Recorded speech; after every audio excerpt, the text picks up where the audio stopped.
Bienvenidos a este tu podcast católico sin miedo 365. Mi nombre es Ari Anthony. Yo soy Tacha, Cassandra, Alondra, Jesús. Y ustedes se preguntarán ¿por qué sin miedo 365? Pues eso es bien sencillo, porque la palabra sin miedo o algunas denominaciones, ¿verdad?, o similares a sin miedo aparecen 365 veces en la Biblia. Por lo tanto, un sin miedo por cada día, y además el Papa nos exhorta a andar por el mundo sin miedo. ¿De qué tema vamos a estar tocando hoy? hoy vamos a estar hablando de apologética. ¿Qué es apologética? Si me puedes informar. Excelente pregunta. Según la Enciclopedia Católica, apologética es la ciencia teológica que tiene como propósito la explicación y defensa de la religión cristiana. Ok, espérate. en pocas palabras. En pocas palabras y un poquito más despacio. Repito y después explico.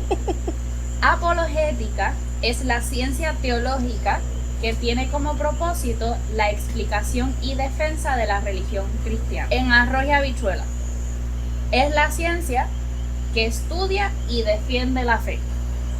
Bien. Es a lo que estamos llamados todos los católicos que estamos confirmados. yo tengo un funny story de Por esto. favor. Adelante. Antes de que nosotros fuéramos a la JMJ, Tasha iba a dar una reunión de apologética, ¿verdad? Pero creo que ahí fue que te enfermaste y todo eso, y la reunión quedó cancelada. Durante la JMJ nosotros hablamos sobre esta reunión que fue cancelada y todo eso, pero fue de estas conversaciones donde dos personas están hablando de dos temas diferentes pero hacen sentido.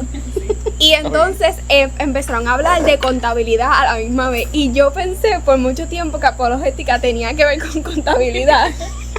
Papá Dios, Señor Jesucristo, ten piedad de mí. Freaky Ray, pero como Porque tú... lo que pasa es que yo estaba hablando Ajá. de esa reunión, pero parece Ok. que en algún momento de la conversación Ajá. no se entendió, se perdió el mensaje principal, Pero- y la otra persona, que ahora mismo no me acuerdo, me estaba hablando algo de contabilidad y yo estaba hablando de la reunión, y pues yo dije, DH, pues entonces apologética es algo que tiene que ver con chavo.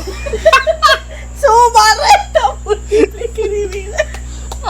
Bueno. Así que en la JMJ se aprendió mucho. Enfrentamos la defensa con pentas. Pero Ay. no tiene nada que ver con contabilidad ni Bueno, con Gracias a Dios. pudiera. Gracias a Si la Dios. pregunta que nos hacen tuviera que ver con dinero, pues entonces sí aplica un poquito. Bueno. Pero no vamos a hablar de eso en el día de hoy, así que no se preocupen. Normalmente la apologética Vamos a ver. se practica primero educándose, ¿verdad? Porque para poder defender la fe hay que conocerla. Eso es correcto.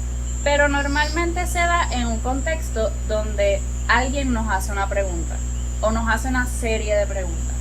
Muchas veces se va a ver en forma de debate. Y pues nosotros decidimos hacer como una lista de las preguntas más comunes que nos hacen y con sus respuestas. Bueno, una de las preguntas que nos hacen a nosotros los católicos es, pues, Nos dicen. señalan Exacto. y nos dicen, Nos acusan. exacto, de que nosotros adoramos a la Virgen María. Y es todo lo contrario, Ay, nosotros la veneramos, que venerar, cuando usted busca en la Real Academia Española, significa respetar.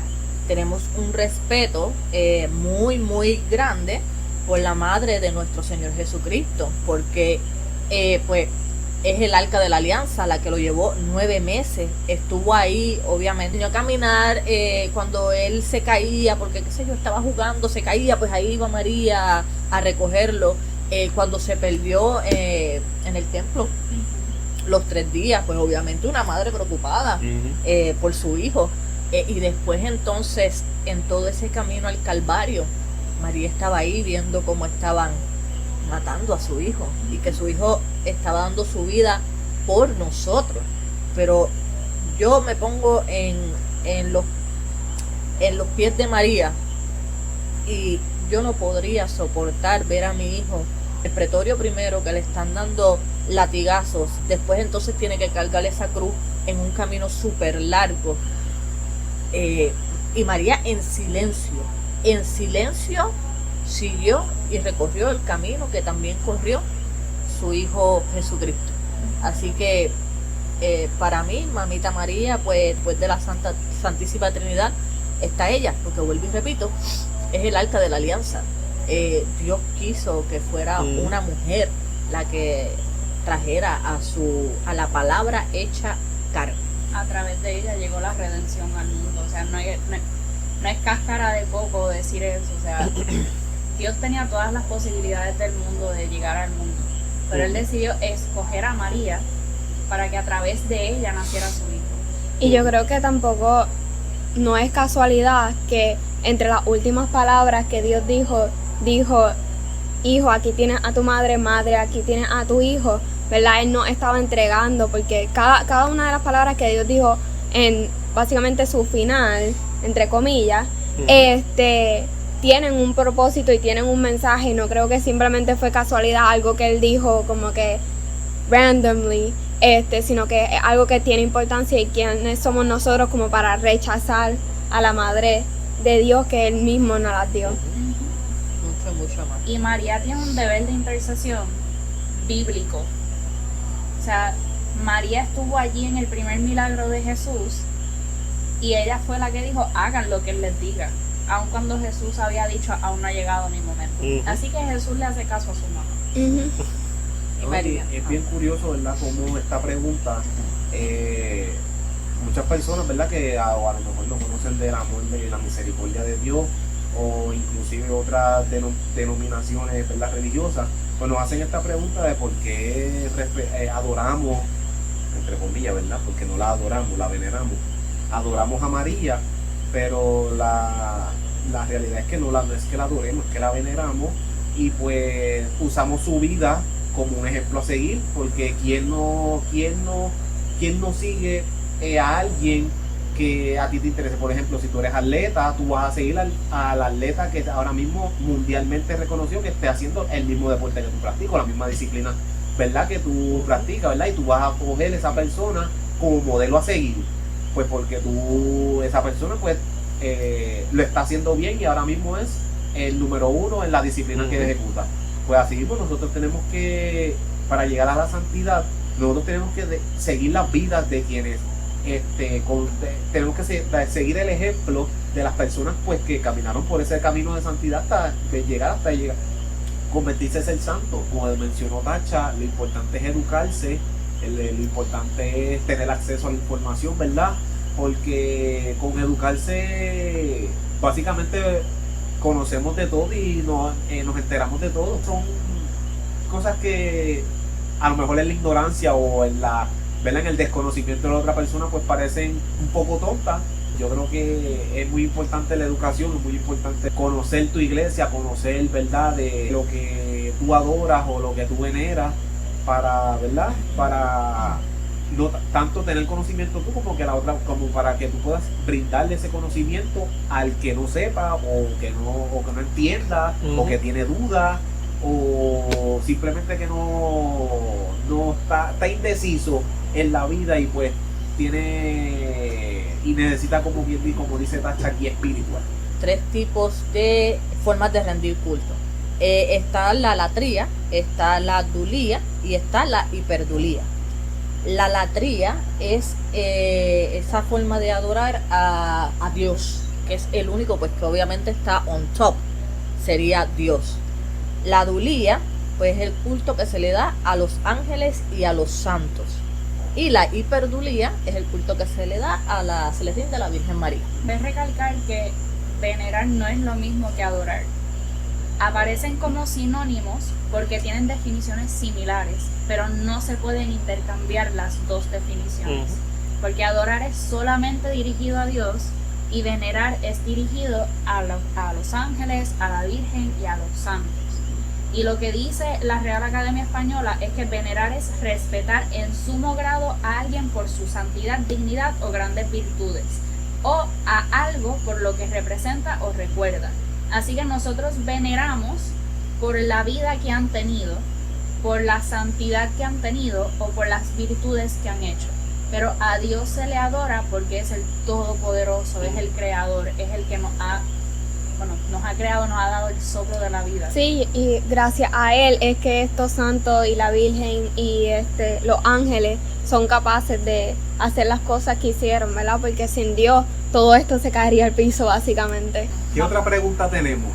La próxima pregunta es si en las misas católicas se pide el diezmo.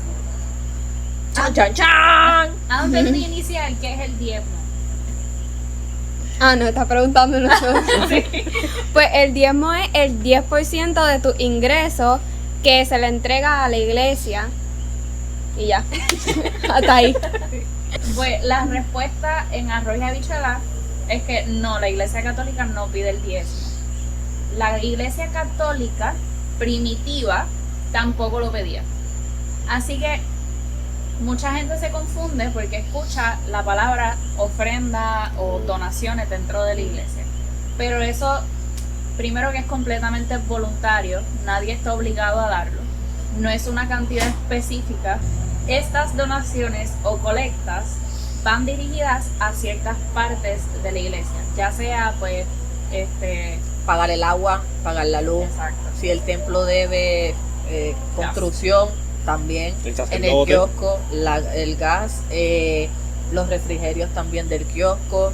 ¿Qué más? Hay que pagarle el salario a los sacerdotes y a los Sí. trabajadores. La iglesia tiene un montón de organizaciones sin fines de lucro como Que escuelas, también, hospitales, refugios y estos lugares obviamente son sin fines de lucro, así que no tienen ingresos y viven de la donación. Para esas personas que se piensan que los templos tienen mucho dinero, no es cierto, no es cierto.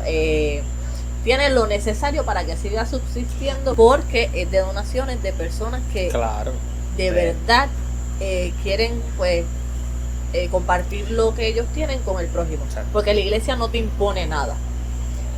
Tú lo das porque te nace darlo. Una iglesia donde hay mucha gente, pues va a recibir más donaciones.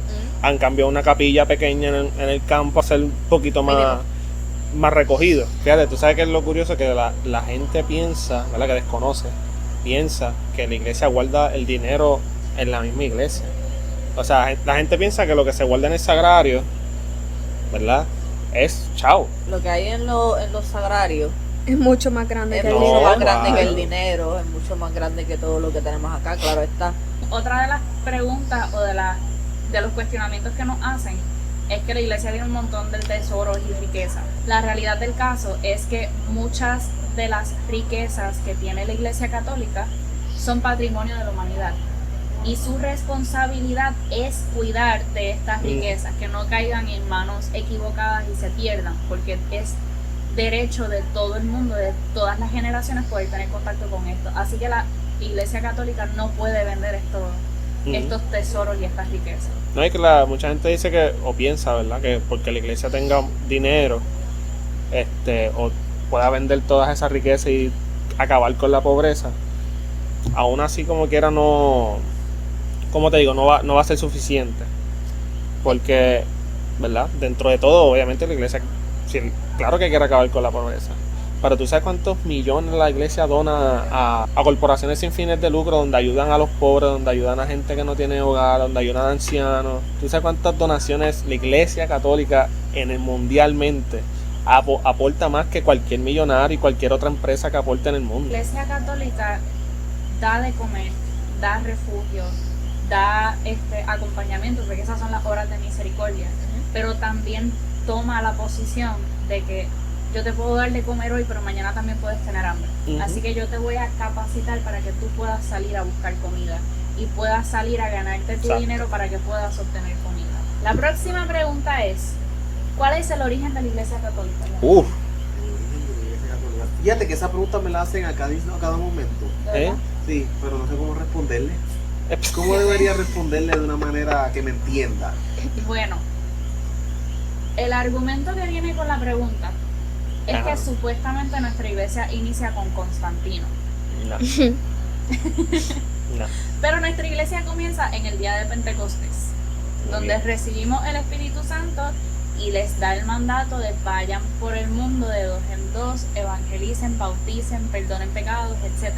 Dicen que Constantino inició la iglesia católica. No. ¿Por qué? Porque Constantino fue el que acabó la persecución en contra del cristianismo. Pero Constantino se hizo cristiano porque su mamá Santa Elena estaba como, mira, dale, Te toca, mira.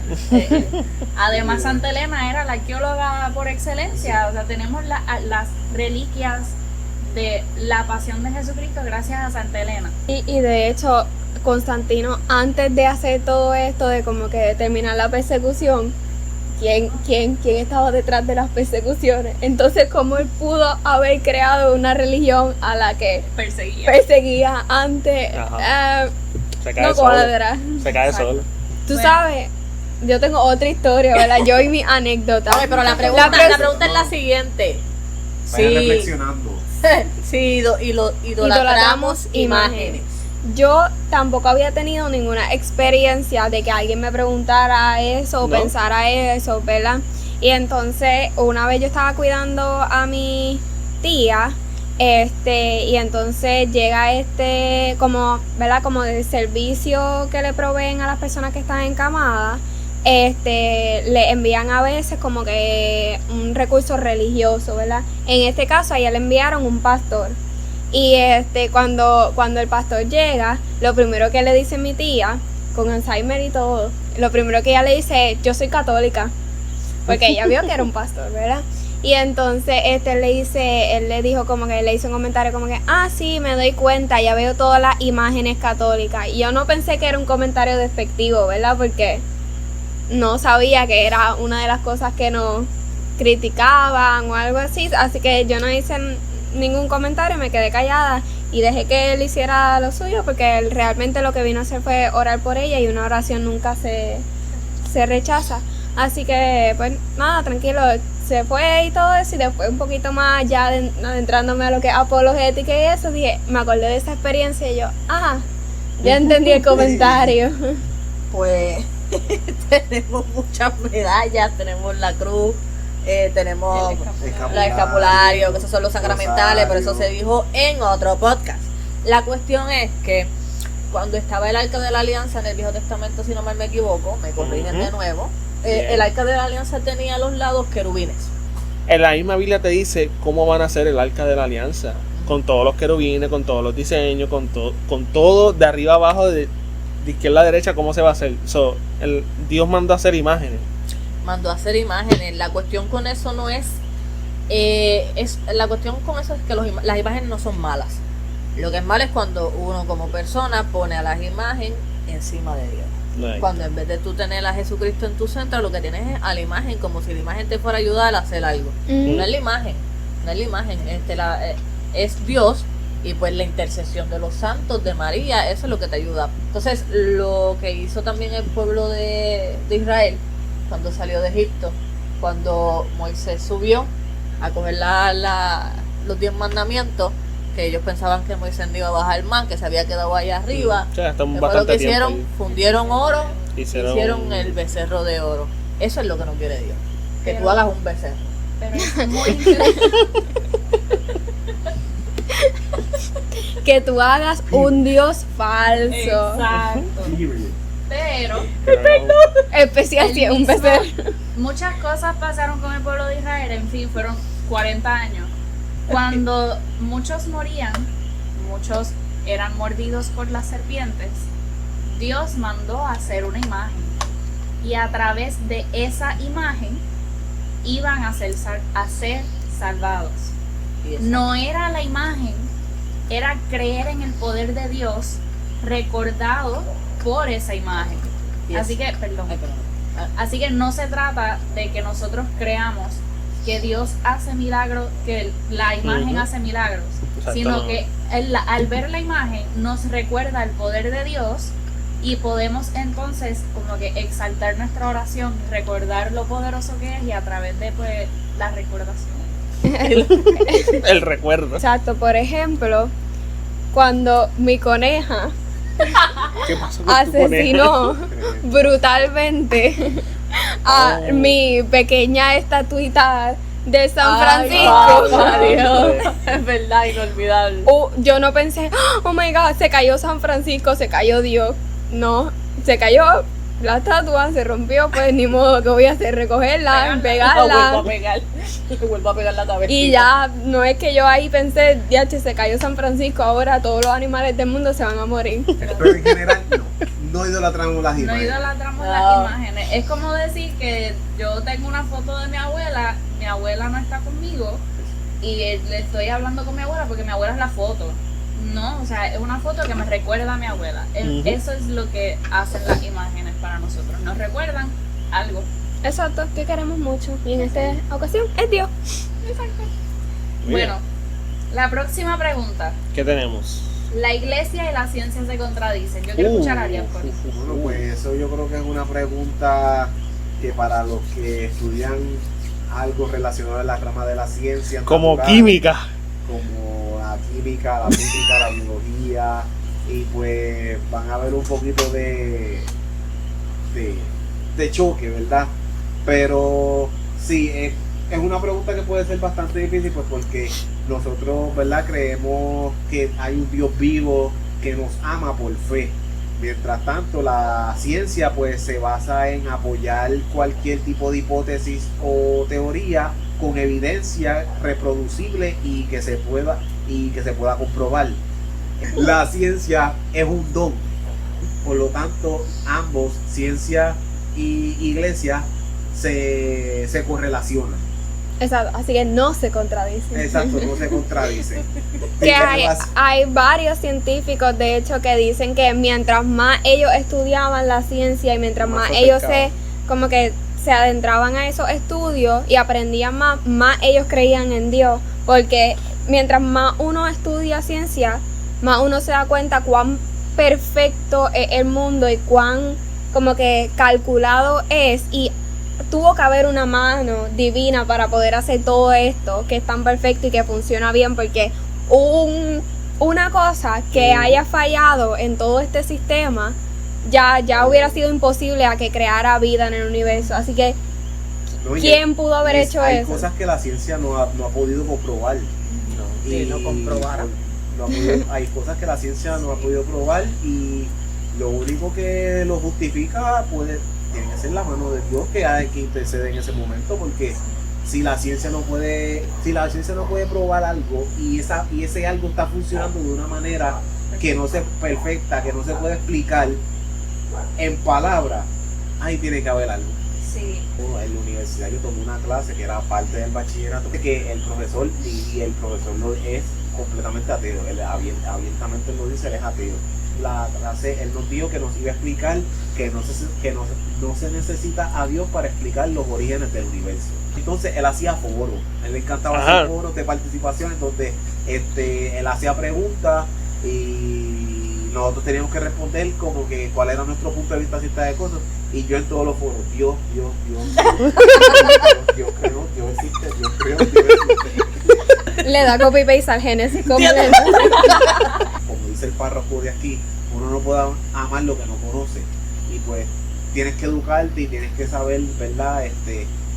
Qué es lo que tú adoras y a quién adoras, para que, ¿verdad? Personas que lleguen a tu vida, en este caso mía fue un profesor, parte de una clase, pero qué sé yo, si también cuando estés estudiando te toca un profesor o te toca una persona que sea cercana a tu familia, un familiar o un amigo que tú estimas y aprecias mucho y te venga con este tipo de cuestionamientos, pues que tú estés preparado.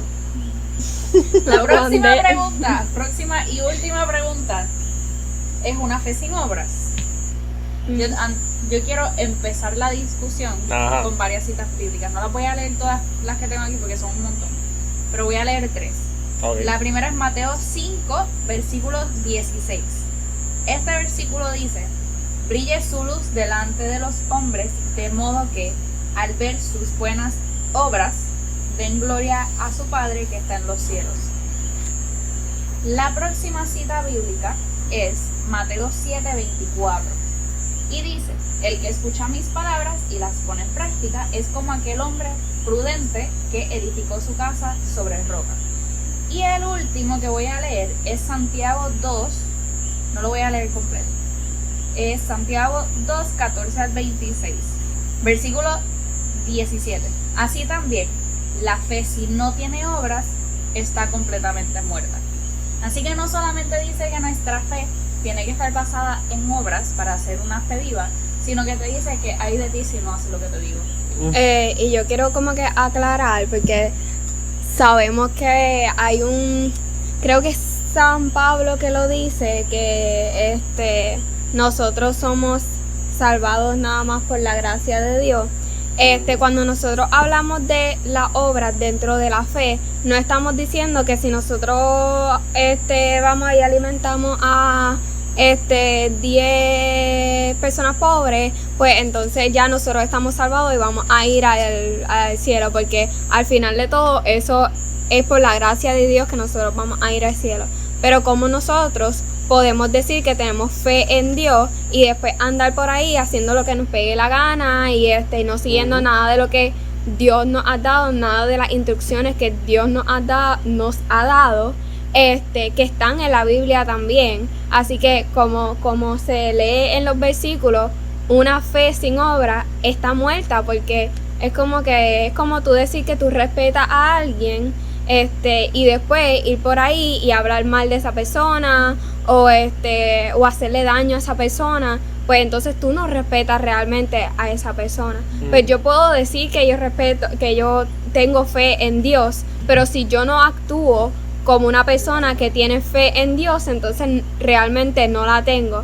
Y a eso es lo que nosotros los católicos nos referimos cuando unimos la obra a nuestra fe. No es que las obras nos vayan a salvar, pero para nosotros realmente vivir una fe debemos de hacer esta obra. Y están también las obras espirituales y están las corporales, que por eso también por esa parte nos podemos dejar llevar, pues para tener más o menos una estructura de cómo hacer las cosas, pero casi siempre uno las hace sin pensar, sin pensarlo, tú sigues haciendo la obra y tú ni te das cuenta te das, pero te llenas de gracia, a veces muchas de esas obras que tú ni te das cuenta que las haces, pero cuando después de un tiempo las pensaste, como que, mira. Sí, esta fue una obra de enseñarle al que no sabe, vestir al que no tiene vestido. Y no solo eso, y ahora mismo yo estaba leyendo parte de la lectura donde uno de los apóstoles explica de que por más obras buenas que hagamos, no somos dignos de merecer el cielo. Pero porque Jesús se entregó por esa obra de misericordia, es que a través de él vamos al cielo.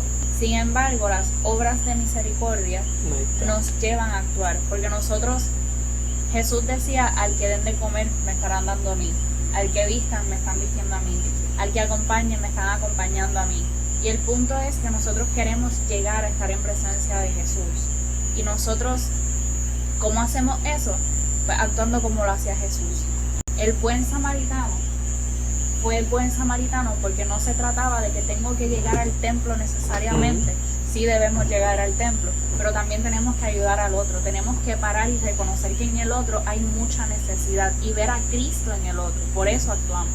Exacto, porque a fin de cuentas nosotros no estamos haciendo estas obras pensando, yo voy a hacerle esta obra para llegar al cielo, sino que yo hago esta obra porque mi prójimo, porque Jesús se ve reflejado en mi prójimo, ¿verdad? Entonces yo quiero mostrar mi amor de esa manera. Es como las personas que el love language es como los acts of service. Con ese love language me identifico yo, ¿verdad? Y cuando yo hago actos de servicio para otro es porque yo amo a esa persona, no es porque yo quiero recibir algo de esa persona o yo tengo un fin así como que escondido, sino que realmente yo amo a esa persona y de esa manera es que yo muestro mi amor. Pues así mismo es que nosotros debemos de ver la obra. Yo hago esto porque yo tengo fe en Dios y esta es la manera que yo estoy mostrando esto, pero yo no espero que esta obra sea lo que me lleve al cielo o yo no espero que esta obra me traiga algo a cambio. Yo comparo lo de la fe sin obra con embotellarse algo para un examen. Porque tú te memorizas algo para un examen, cuando llegue el examen pues depositas todo lo que te memorizaste, pero ya después que pase el examen a ti se te olvidó por completo qué fue lo que tú aprendiste. Y pues básicamente es lo mismo, la fe sin obra, tú tienes que llevar una vida acorde a lo que tú profesas, ¿verdad? O lo que tú crees y en lo que la Biblia te dice. Porque tenemos los 10 mandamientos, pero no los vamos a obedecer. Exacto. Tenemos los 10 mandamientos, pero no los vamos a obedecer y así pretendemos llegar al cielo. Te los embotellaste. ¿En serio? Y pues, nada, solamente quería traer ese punto. Es como preguntarse en cualquier situación en la que nos encontremos qué harías decir en este momento. Gracias por sintonizarnos. Nos vemos en una próxima. Y obviamente suscríbanse, denle like.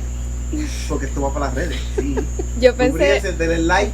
Y gracias por su atención. Nos vemos en un siguiente episodio y capítulo de Sin Miedo 365.